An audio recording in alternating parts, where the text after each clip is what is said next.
TGM presenta un momento para aprender más de la palabra de Dios. Un momento para fortalecer el conocimiento. Un momento para reflexionar. Llegó el momento de conectarnos con la verdad. Hola, mis hermanos y amigos. En la cápsula anterior estudiamos la formación de Adán y Eva, el cual fue un anticipo del plan de redención divino para toda la humanidad. El tema central de toda la Biblia es el plan de redención o rescate divinos. También estudiamos que todo lo creado por Dios tiene dos propósitos. Número 1, manifestar su gloria para maravillarnos ante su palabra con el fin de que depositemos en ella nuestra confianza. Y número 2, mostrarnos el camino de salvación que implica guardar y obedecer su palabra. Cuando estudiamos el jardín del Edén, explicamos que Dios colocó dos árboles muy diferentes a todos los que hizo nacer de la tierra delante de Adán. Por su fruto, entendemos que no se trata de árboles naturales como todos los demás, sino de árboles con características únicas. Génesis 2:9 enseña que el árbol de la vida, Dios lo colocó en el centro mismo del huerto del Edén para tratar de resaltarlo sobre todos los demás, mostrando que era el más importante. El fruto de este árbol era la vida, y el comerlo proporcionaba inmortalidad física. Apocalipsis 22:2 nos enseña que cada año este árbol da 12 frutos, uno por mes, y las hojas del árbol era para la sanidad de las naciones. El fruto del otro árbol era el conocimiento del bien y del mal, y el comerlo llevaba al hombre a conocer el bien y el mal. Es obvio que la Biblia encubre algo acerca de estos dos árboles. Proverbios 25:2 dice: gloria de Dios es encubrir un asunto, pero honra del rey es escudriñarlo.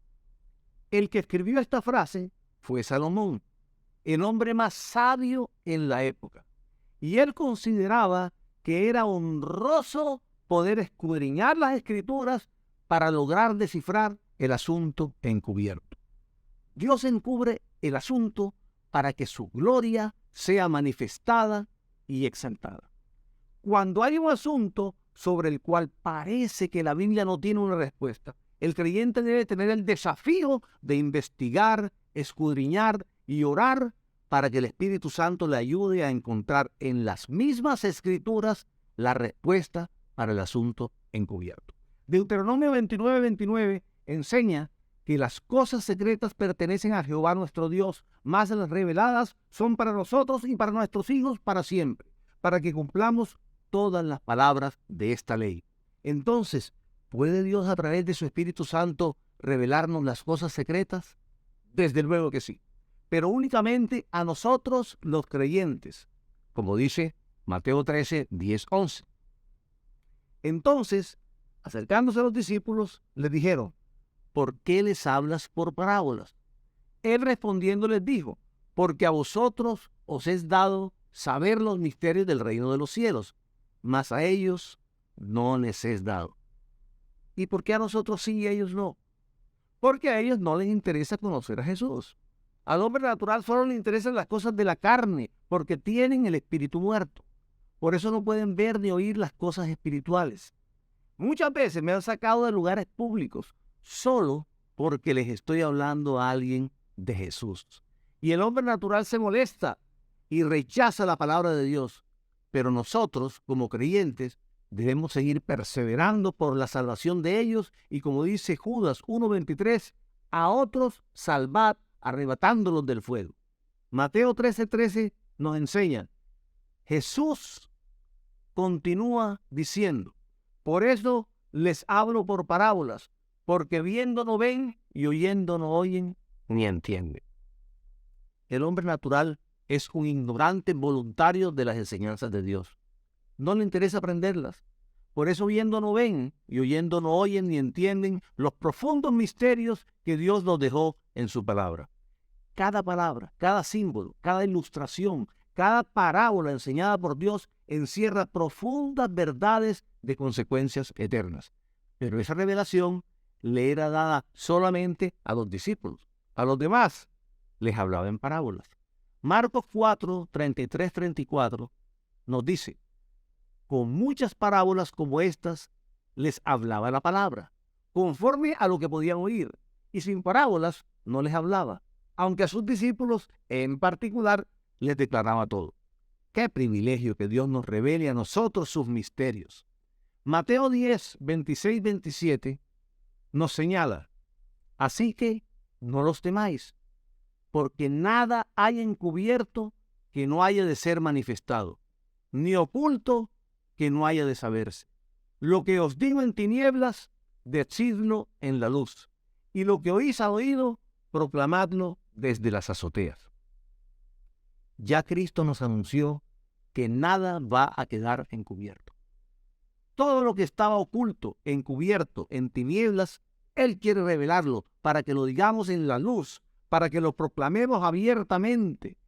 Y es lo que vamos a tratar de hacer en todas las enseñanzas que hacemos.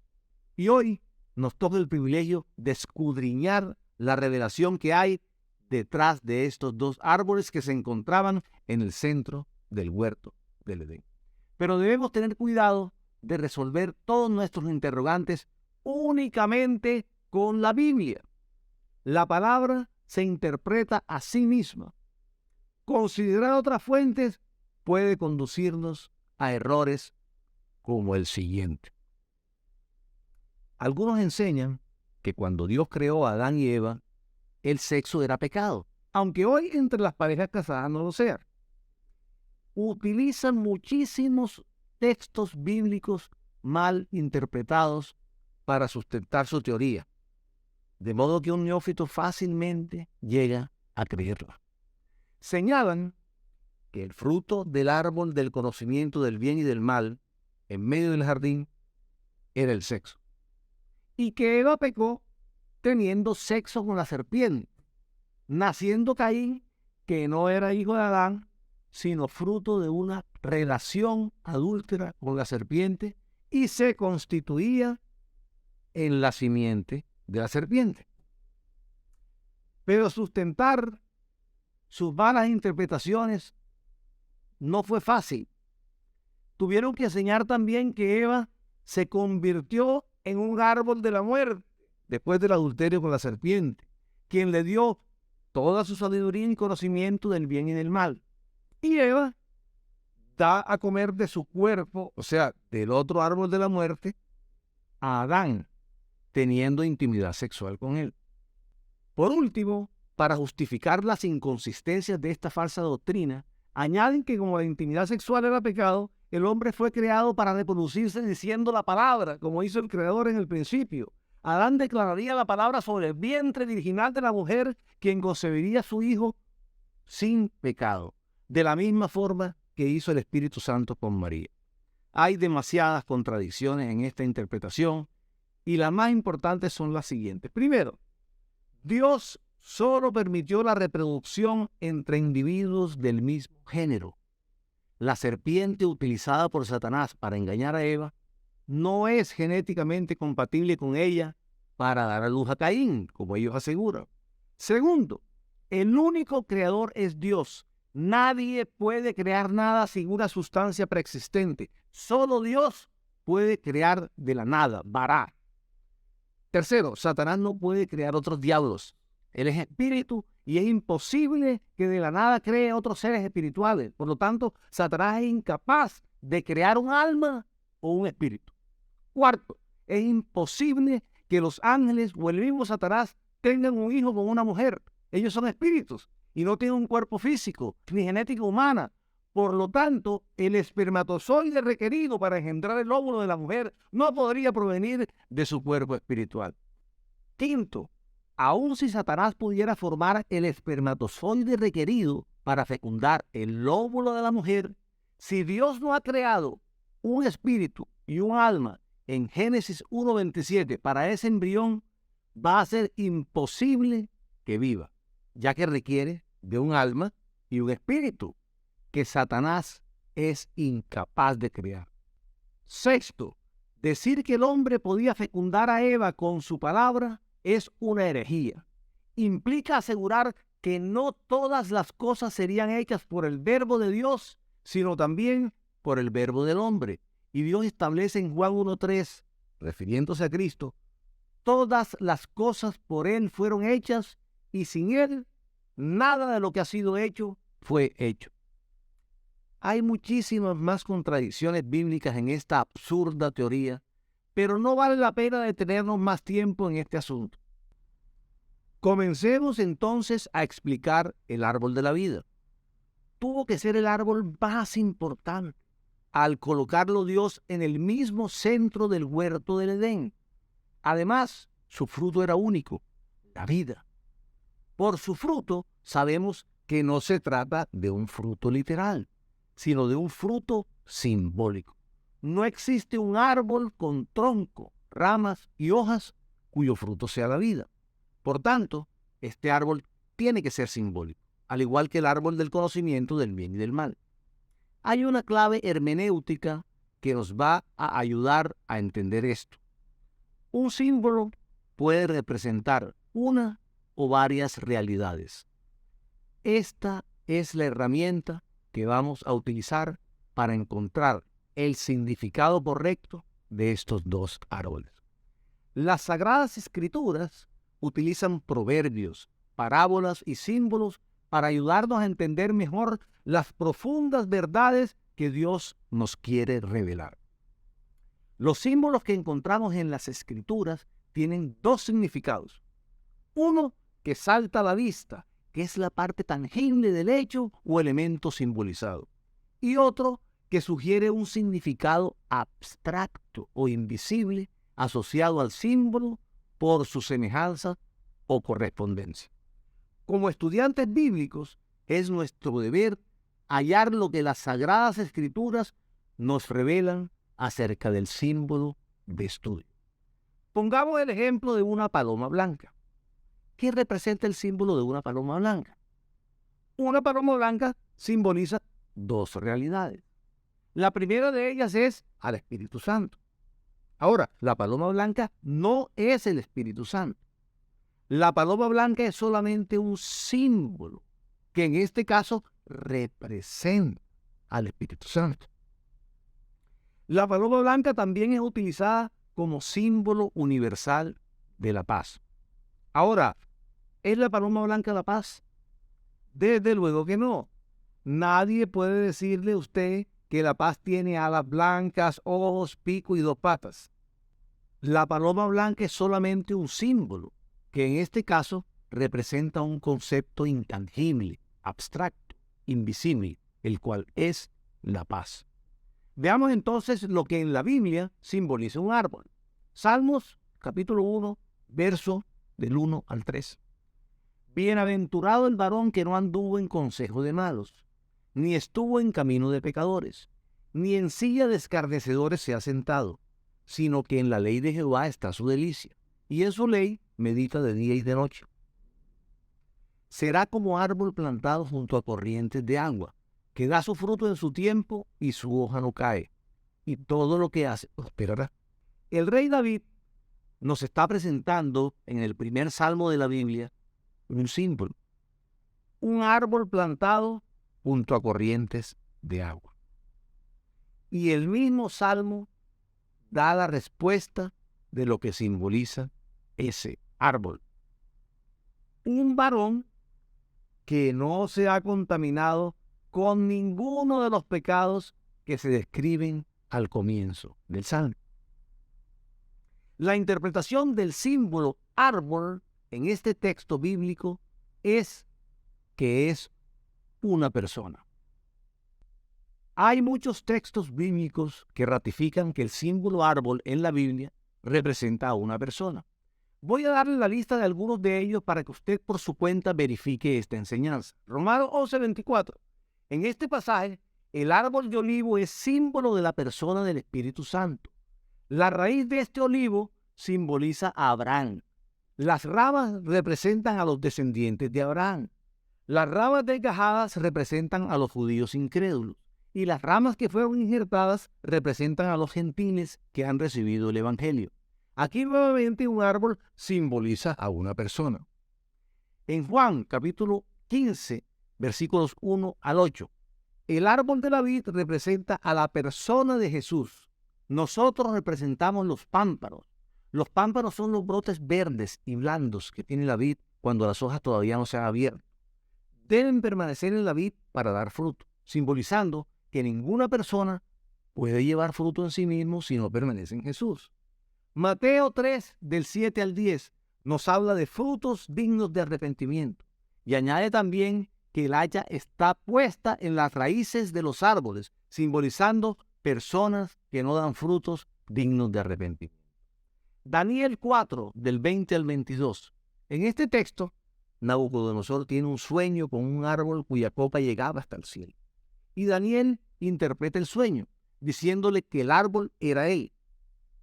En esta cita bíblica, un árbol simboliza nuevamente a una persona. En Mateo 7, entre los versículos 17 y 20, Jesús nos compara con árboles que somos conocidos por nuestro fruto, sea bueno o sea malo. Habiendo dicho esto, entendemos que los dos árboles en medio del huerto simbolizan a dos personas. Una es la persona de la vida y la otra es la persona del conocimiento del bien y del mal.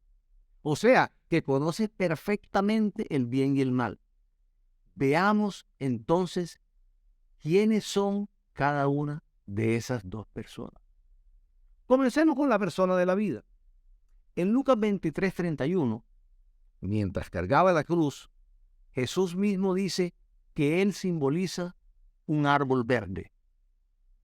Porque si en el árbol verde, o sea en Jesús, hacen estas cosas, en el seco, ¿qué no se hará? Juan 6:58.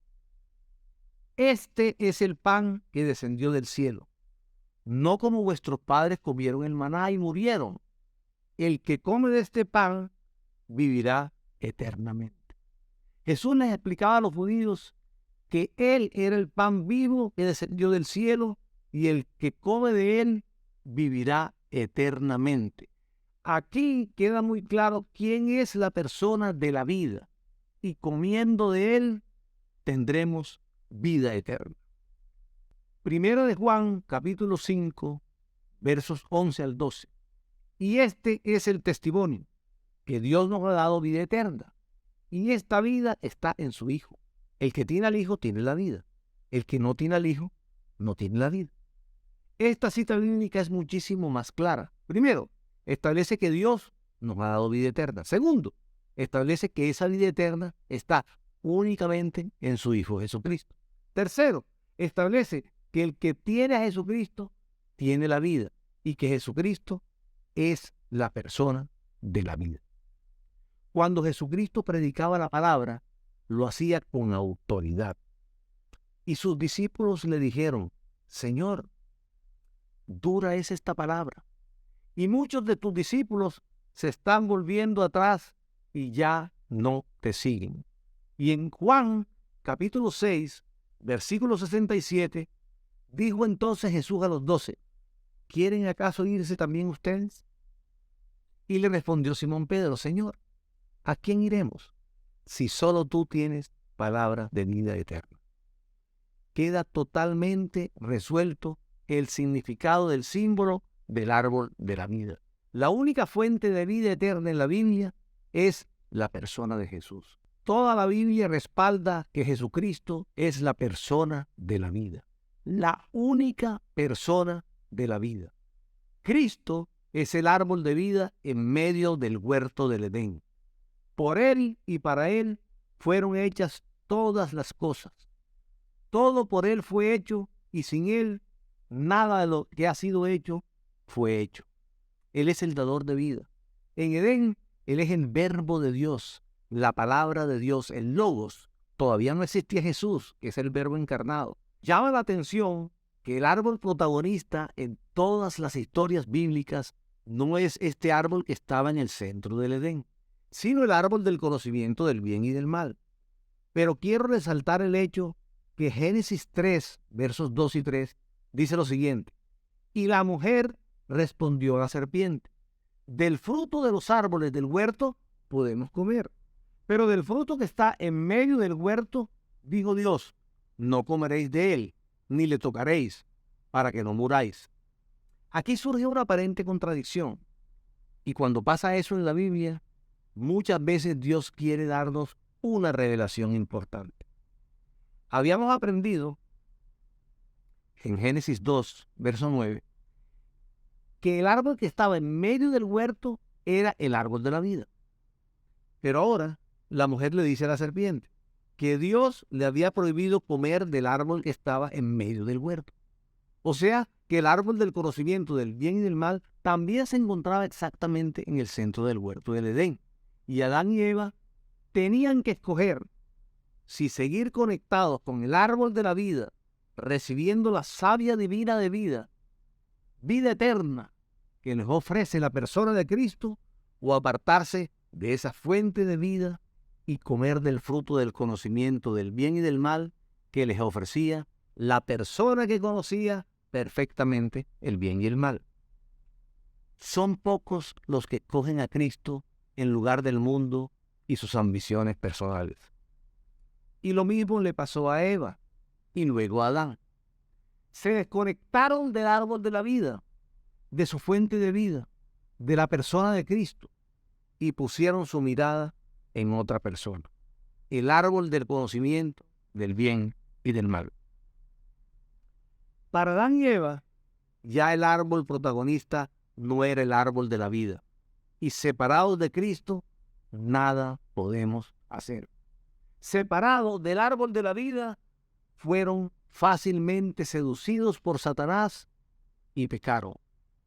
En ese momento, Dios en su amor dice, tengo que sacarlos de mi jardín, porque lo más seguro es que ahora sí van a querer regresar al árbol de la vida, y en su condición de pecado, coman y vivan para siempre. Y Dios no quería perdernos para siempre. Nunca quiso para el hombre una vida eterna separada de Él. Hubiera sido un castigo terrible, una eternidad sin Dios, una muerte espiritual eterna. Y aquí comienza Dios en su amor a mostrar el plan de redención para la humanidad. Lo primero que hizo para rescatarnos fue nunca más darles acceso a Adán y Eva al árbol de la vida. Adán y Eva mueren sin poder acceder a ese árbol, al igual que toda la humanidad. Hasta que Dios da una solución y dice, les voy a enviar mi árbol de vida. Entonces envía el mundo a esa fuente de vida, su Hijo unigénito, para que todo aquel que en Él cree no se pierda, mas tenga vida eterna. Por eso yo llamo al texto de Juan 3:16 la Biblia en miniatura. Porque de tal manera amó Dios al mundo que ha dado a su Hijo unigénito para que todo aquel que en Él cree no se pierda, mas tenga vida eterna.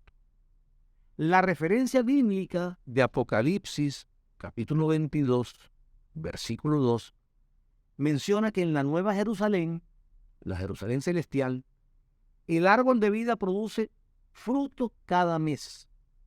Los 12 frutos, por tanto, no son algo literal, sino son un símbolo que señalan la abundancia y la continuidad de la provisión divina en un ciclo constante de producción de 12 meses cada año.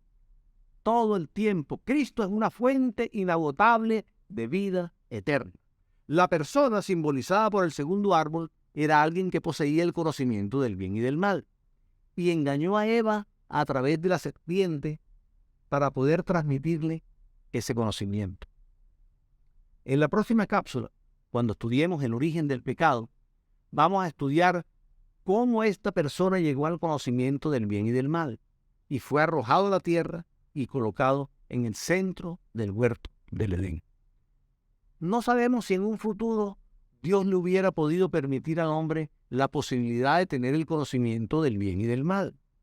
Estos son misterios que serán resueltos cuando estemos en la gloria con Cristo. Pero en Edén, Dios había creado al hombre en total inocencia, libre de pecado, libre del mal y conectado al árbol de la vida. La muerte no tenía poder sobre él. Era eterno. No iba a pecar nunca, ya que no conocía el mal, a no ser que voluntariamente desobedeciera la única ley que Dios había colocado para el hombre. O sea, que Adán y Eva, aun siendo inocentes, tenían la posibilidad de pecar. Surge entonces la pregunta: si Dios odia el pecado, ¿por qué Él creó algo que pudiera causar el pecado? La respuesta es: porque lo más importante en todo el universo es la gloria de Dios. Si no existiera el pecado, no habría perdón. Y Dios quiere revelar su perdón. Él quiere revelar su misericordia. Él quiere revelar su bondad. Él quiere revelar su gracia. Él quiere revelar que es un Dios que salva. Él quiere revelar su santidad. Y esa perfecta santidad le da derecho a juzgar el mal.